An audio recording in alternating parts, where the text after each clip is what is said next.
Score more with the college-branded Venmo debit card and earn up to 5% cash back with Venmo Stash.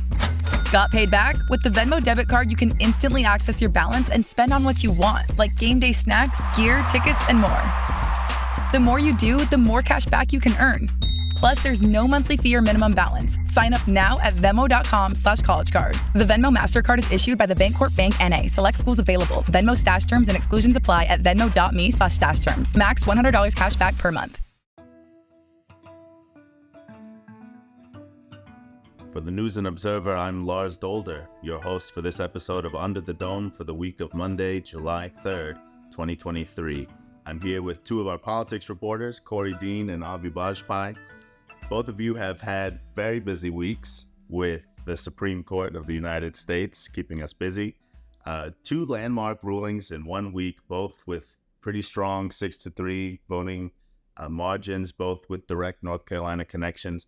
Avi, let's start with the one that you were one of our primary reporters on. It came down Tuesday. You and our DC correspondent, Danielle Battaglia, covered the result in Moore v. Harper. Mm-hmm. Moore named after Tim Moore. Yep. And House Speaker. The House Speaker, here in North Carolina. What was the gist of the controversy for listeners who might not have been following that closely? Yeah, controversy might be an understatement. This was probably one of the biggest cases this term. Long anticipated by parties on both sides. This was a really big elections case that people on both sides of this issue were saying sort of forecasting could have big ramifications for elections down the line, notably the 2024 election. This basically came out of a contentious ruling from the North Carolina Supreme Court last year, 2022, that was a pretty big loss for Republicans. They had drawn a congressional map for North Carolina's 14 congressional districts that was tossed by the North Carolina Supreme Court, and they were upset with that ruling, and they took the sort of legal underpinning of that to the U.S. Supreme Court. And that's what we had, as you said, a 6-3, pretty strong ruling this week. Interestingly, unlike the other big case that we had this week, this was across ideological lines. That was pretty notable. Republicans and Democrats together on the majority opinion. Yeah. And just to get at the heart of the issue, so it was kind of embodied in this theory, right? What was it called? Independent State Legislative. Yeah. All right. Tell us about that.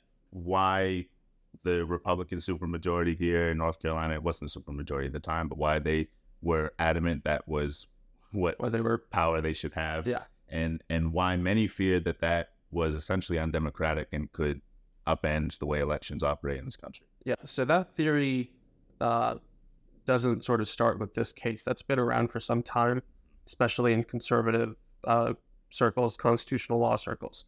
But basically the thrust of it is this argument by the Republicans here who are basically saying, look, the U.S. Constitution gives state lawmakers themselves, gives state lawmakers the authority to set the rules for how federal elections are run. And they're basically saying state courts don't really have a role to play here. And of course, the role the state court played here was monumental. They threw out the congressional map. So obviously that's a big controversy. And that's what this 6-3 ruling basically rejected. They said, no, there's a long tradition in federal case law that state courts have an appropriate role to play. They get to oversee, they get to do oversight, legal oversight of the rules that, state lawmakers put in place. Yeah, you're not kidding about long tradition. In his opinion, so Chief Justice John Roberts wrote the court's opinion, and he stepped through literally centuries of judicial precedent, all the way back to James Madison. He mentioned Alexander Hamilton, the founding fathers, to say that state courts have the authority to check the legislature if it oversteps the authority within the bounds of the Constitution's election clause that you talked about. But what I thought was interesting is that Roberts specified that SCOTUS wouldn't make any attempts to indicate where that line would be. Yeah. So what does that mean for these issues moving forward now that the Supreme Court has issued a ruling, but they said we're not going to tell you at what point it's appropriate for state courts to intervene? Not yet, at least. Right. Yeah. That's basically the big takeaway from this. Because obviously you have people on the left, Democrats, who were celebrating this ruling because it specifically, did not entertain this independent state legislature theory in this case. It's basically rejecting it in this ruling. But they are clearly saying, well, Robert says one thing. He says, this doesn't mean that, state courts have free reign. They do have some limit. Like you're saying, they declined in this case to specify a standard by which they might determine in the future where that line exists, but they are recognizing state courts can't sort of invent reasons to sort of block these maps in the future. So it's one of these situations where, Democrats are celebrating this the day of. It obviously to some degree is a big victory for them, but you have people on the right who are parsing the ruling and looking at what Justice Kavanaugh is saying in his concurring opinion, for example, and saying this is going to come up again in the future. Yeah. Interesting. It'll be fascinating to watch how it develops over time, like you said, because so far we've just had a couple days with this and we haven't seen the ramifications long term. So that was Tuesday. Thursday came another major SCOTUS ruling, the opinion also written by Chief Justice Roberts. But to me, he wrote it with a significantly different tone. I think it was more visceral than the strict analysis that we saw in his opinion with Moore v. Harper. And I think that was because it's a more emotional topic in a lot of ways. This was whether affirmative action is permissible in the college admissions process. So 6-3 again was the voting margin. The court rejected affirmative action. Korie, you've been following this for a long time. Give us some background and context on what this means. Yeah, so this case involves UNC Chapel Hill's admissions policies as well as those at Harvard. They were two separate cases. They were heard in oral arguments separately, but the justices ended up issuing one opinion, pretty much. There were several concurring opinions, some dissenting opinions. But the key takeaway is that the Supreme Court has ruled universities cannot consider race in college admissions, that practice is unconstitutional, that it violates the Equal Protection Clause of the 14th Amendment. So it is, obviously locally, this case impacts UNC Chapel Hill. They, this lawsuit started nearly a decade ago, and they've seen it go all the way to the, nation's highest court. But it will have sweeping impacts across the country, especially at selective colleges that, considering race as one of several factors in a student's application for admission is no longer allowed. Right.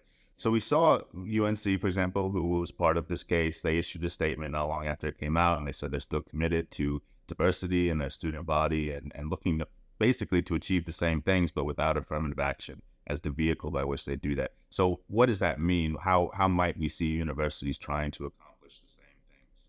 Yeah, I think it's going to take some time to figure out. Obviously, we're recording this Thursday, and that's the day the opinion came out. But, leading up to this, I talked to some experts. I think one key takeaway is that in the majority opinion, Chief Justice Roberts appeared to make a distinction between considering race as a factor on a student's application, and that the court ruled is not allowed, but colleges could still consider a student's experiences as they tied to race. So a student could still talk about in an application essay, for instance, life experiences that they may have had that are closely tied to their race, and that considering those experiences, not the student's race itself, but how those experiences have impacted them, is still allowed. So I think colleges will probably lean into that.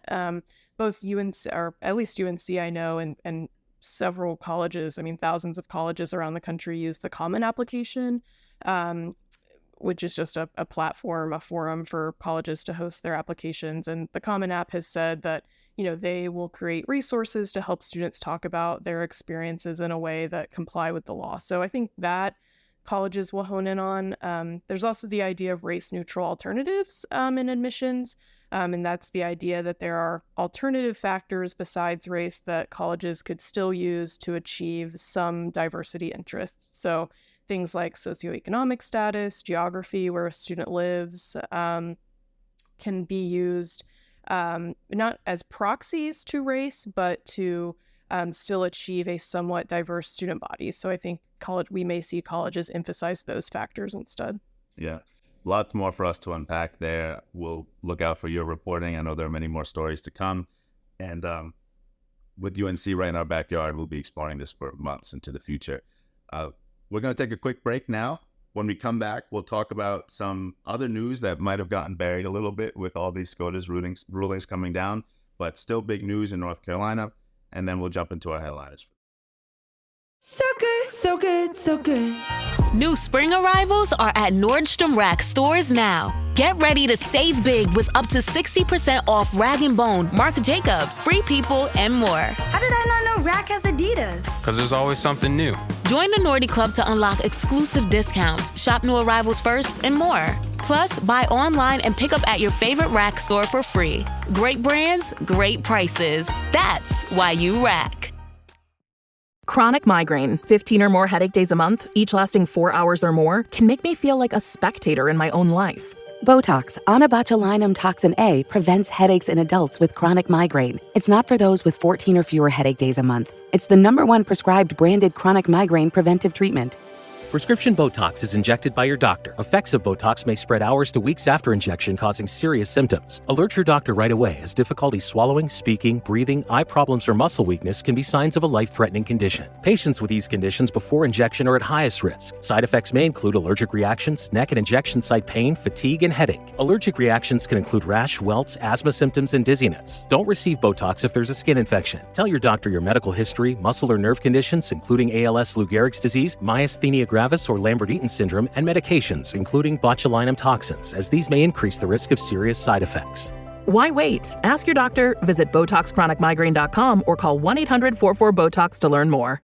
You're listening to Under the Dome. I'm NC Insider editor Lars Dolder, here with NNO Politics reporters I'll be Bajpai and Korie Dean. We've talked about the SCOTUS rulings that kept us busy for much of the week, but there has been other news that may have been buried with those landmark rulings coming down. One interesting one was that Insider broke news recently of a possible Democratic candidate for governor joining the race. Michael Morgan, who is a retiring state Supreme Court justice. He's 67. He could run again, but his term wouldn't have completed. He decided he wasn't going to run, but he told us that he has been looking for another avenue of public service, and he thinks it's going to be running for governor.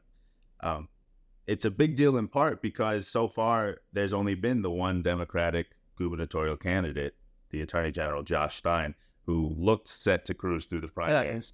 Sort of considered more than a year out from the election, the presumed, front runner for the nomination. All the coverage, all the sort of chatter among people who are watching this stuff. It's basically been presumed to be like we're waiting for a showdown between Josh Stein and possibly Mark Robinson. So right, pretty notable. Right. So on the other side, there's been a pretty full slate of possible candidates. There's Mark Robinson, Lieutenant Governor, who's widely believed to be the front runner. We've had Mark Walker, former U.S. Congressman. There's who else do we have? Del Falwell, State Treasurer. Yep, who's been working hard to amplify his policy because he doesn't have the money necessarily to back a campaign the way that Robinson does. So we've had really diverse types of candidates on the Republican side, with, of course, Robinson as the front runner. But there was just Stein running through the primary. So it'd be interesting now if Michael Morgan jumps into the race, whether that complicates things on the Democratic side. He suggested that it would strengthen the Democratic platform, that Democratic voters have the right to have options the way that Republican voters would have in the primary.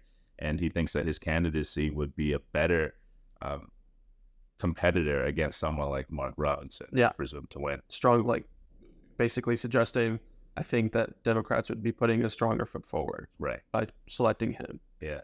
The other reason I thought it was notable is because, Josh Stein is Attorney General right now. A lot of sort of what he talks about while campaigning is being at the forefront of legal fights, legal disputes, really high-profile issues to deal with as Attorney General. So to have another person who has extensive legal background, legal career, justice on the state Supreme Court, that kind of that makes things a little interesting. I think it sort of complicates maybe a little bit Josh Stein sort of presenting himself as like the foremost choice for Democrats.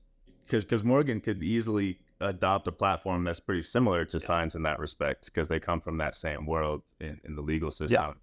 AG, here's a Supreme Court justice who's actually been in 4 capacities, I think, which he might be the only person that's done that over like 34 years in the North Carolina judicial system. So he has the resume. And just one other thing to add, the reason I think the sort of, which candidate has legal experience with these legal fights is important is because so many legal issues are at the front of this campaign in our politics right now here in North Carolina, whether it's on an abortion fight, which is still ongoing right now in federal court as we're talking, but various ongoing redistricting challenges, disputes, and a lot of other issues too, voter ID, for example. So to have a justice who has ruled on these cases come and fight Stein for an elimination, that'd be pretty interesting. Yeah, agreed. All right, well, let's jump into our headliners of the week. We have 3 strong ones I'm excited about.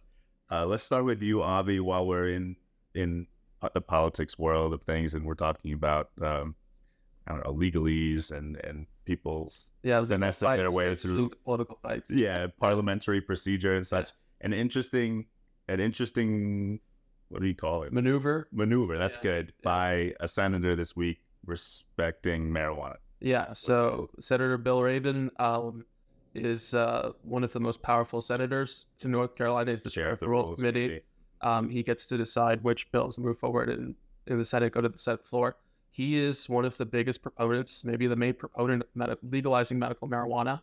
The Senate passed that bill back in March by a strong bipartisan margin, sent it to the House, and it has stalled in the House since then. It's been in the House Rules Committee since early March.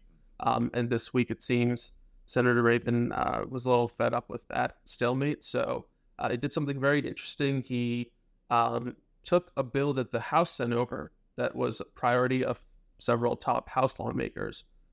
It was being considered by the Senate, and he attached a tiny little amendment that said, this bill will only go into effect if the medical marijuana bill also goes into effect. It's basically sending the bill back to the House with a clear message saying, if you want this bill, you need to pass our bill. So very interesting developments in the last couple of weeks of session. Yeah, one of the funniest parts of all of that to me, I think, was on Twitter afterward. The reaction from many people, including Democratic senators. I think Natalie Murdoch tweeted out like boss moves from Bill Rabon. And it's interesting because obviously there's contention between the parties on the Senate floor, but there's also contention between the chambers. And we've talked about that in this podcast. At a high level, you see Democrats versus Republicans, but in a supermajority legislature, the intra-party dynamics are fascinating between Republican leadership in the Senate and Republican leadership in the House. And we see that kind of coming to a head in a funny way with a move like this, where they have their respective priorities and they're going to leverage what they've got over the other chamber to make sure that they'll get their thing. I would just say really quickly, I don't know if the House sees it as funny as funny as the Senate does. So to Speaker Moore kind of indicating to us this week that there's still not a consensus in the Republican caucus, House Republican caucus, over whether or not to go forward with this. So we'll see if this move helps or hurts the cause. Right. Yeah, I guess it could backfire. We'll see. I'll do mine next because yours is the most fun, Korie, so we'll save that for last. But I'm going to keep my headliner in SCOTUS land with another ruling that came down that isn't directly North Carolina related, so we haven't covered it ourselves, but Gerald Groff versus the Postmaster General, essentially versus USPS. He was an employee there, and because of religious beliefs, he didn't want to work on Sunday, and the Postal Service said that he had to or he'd lose his job. And so that went all the way up to the Supreme Court with him saying that it was within his rights, part of his religious beliefs, that he could have this. And what's interesting, I think, is that we've seen these 6-3 opinions in the two cases we talked about, which is still pretty strong. But here we have a unanimous opinion from the court, conservatives and Democrats on the same side, all ruling in Groff's favor. So it's a big deal from some early analysis I've read because labor laws like that have often favored the employer.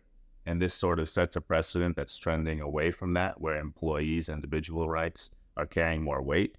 Here, this has come down from the Supreme Court, and so there are lots of ways that you can imagine that people would apply this precedent in their work lives moving forward. Yeah. So I thought that was very interesting, but let's move on to yours, Korie, the best of the bunch. Yeah, so I cover higher education, and this season on The Bachelorette, a UNC PhD student is one of the contestants vying for love. So it premiered this past Monday. So this podcast comes out on Monday. So listen to the podcast in the morning and watch Xavier on The Bachelorette at night.